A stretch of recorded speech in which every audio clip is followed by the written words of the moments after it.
ಆಗ್ತೀವಿ, ನೀವು ಸೇರ್ತೀರಿ, ನಾವು ಶ್ರೀಮಂತರಾಗ್ತೀವಿ. ನಾವು ಗುಟ್ಕಾ ಫ್ಯಾಕ್ಟ್ರಿ ಕಟ್ತೀವಿ, ನೀವು ತಿಂತೀರಿ, ನಾವು ಶ್ರೀಮಂತರಾಗ್ತೀವಿ.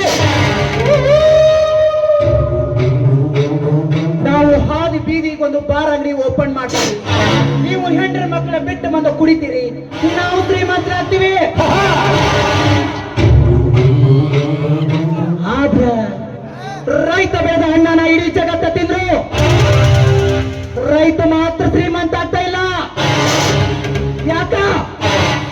ಇದರ ಬಗ್ಗೆ ಯಾರಾದ್ರೂ ವಿಚಾರ ಮಾಡಿ ಏನು ಮಾಡಂಗಿಲ್ರಿ? ಮಾಡೋದಕ್ಕೂ ನಮ್ಮಂತ ಕಳ್ಳತನಿಕರು ಬಿಡಂಗಿಲ್ರಿ. ಸಾಲ ಸೂಲ ಮಾಡಿ ಬೀಜ ಗೊಬ್ಬರ ತರ್ತೀರಿ, ಸರಿಯಾದ ಟೈಮಕ್ಕೆ ಮಳಿ ಇಲ್ಲ, ಕರೆಕ್ಟ್ ಟೈಮಕ್ಕೆ ಕರೆಂಟ್ ಇಲ್ಲ, ಬೆಳೆದ ಬೆಲೆಗೆ ಸರಿಯಾದ ಬೆಲೆನೂ ಇಲ್ಲ. ಸೊಸೈಟಿ ಬ್ಯಾಂಕ್ಗಳಲ್ಲಿ ಸಾಲ ತೆಗೆಯುವುದು, ಯಾವುದರ ಸರ್ಕಾರ ಬಂದ್ರೆ ನಮ್ಮ ಸಾಲ ಮನ್ನಾ ಮಾಡ್ತೈತಿ ಅಂತ ಅವರ ದಾರಿ ಕಾಯೋದು. ಅವರು ಆ ಜನ ಈ ಜನ ಆ ಪಾಕ್ಯ ಈ ಪಾಕ್ಯ ಅಂತೇಳಿ 5 ವರ್ಷ ಹಾಕೊಂಡು ಕೂಗುತ್ತಾರ, ಗುಮ್ಮಿಸ್ಕೊಳ್ಳಾಕ ಬೇಕು. ಹಿಂಗಾಗಿದೆ ನಮ್ಮ ರೈತನ ಪರಿಸ್ಥಿತಿ.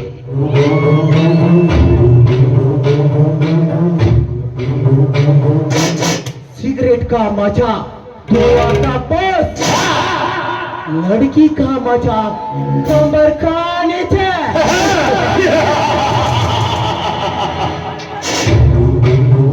ಧನು ಎಂಬ ತೋಟದಲ್ಲಿ ಮನೆ ಎಂಬ ಮಲ್ಲಿಗೆ ಬಿತ್ತಿ, ಧನಿಕ ನಾನೆಂಬ ದುಂಬಿಯಾಗಿ ಆ ಹೂವಿನ ಪರಿಮಳ ಸವಿಯಬೇಕೆಂದರೆ ನನ್ನ ಕೈ ತಪ್ಪಿ ಆ ರಾಮಲಿಂಗನ ಕೈ ಸೇರಿದಳಲ್ಲ ಶಾಂತ. ಎಂತ ಚೆಲುವಿನ ಚಿಲುಮಿಯೇ ನೀನು. ನೀ ನಡೆಯುವ ಹೆಜ್ಜೆಯ ಗೆಜ್ಜೆಯ ಸಪ್ಪಳಕ್ಕೆ ಲಜ್ಜೆಯಾಗಿ ನನ್ನ ಮೈಮನವೇ ಮರೆತು ಹುತ್ತನಾಗಿ ಹೋಗಿದ್ದಾನೆ ಈ ಕಾಳಿಂಗ. ಶಾಂತ,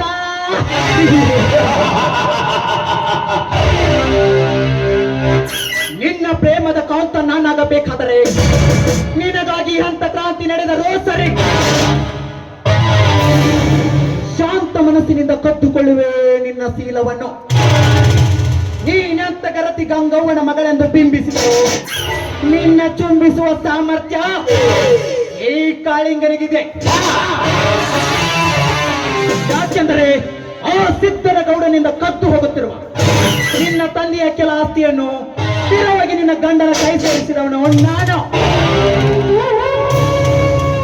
ನನ್ನವನ ಸ್ನೇಹ ಸಂಬಂಧದಲ್ಲಿ ನೀ ಅಂದವಾಗಿ ನಿತ್ಯ ನನ್ನ ಕಣ್ಣಂಚಿನಲ್ಲಿ ನಿಂತಿರುವೆ ಅಂದರೆ ನಾ ಸಂಚುಗಾರನಾಗಿ ಒಂದು ದಿನ ನಿನ್ನ ಶೀಲ ಎಂಬ ಪಂಚಾಮೃತ ಸವಿಯದಿದ್ದರೆ ಮೇರಾ ನಾಮ್ ಕಾಳಿಂಗ ಸರ್ಪ नहीं है.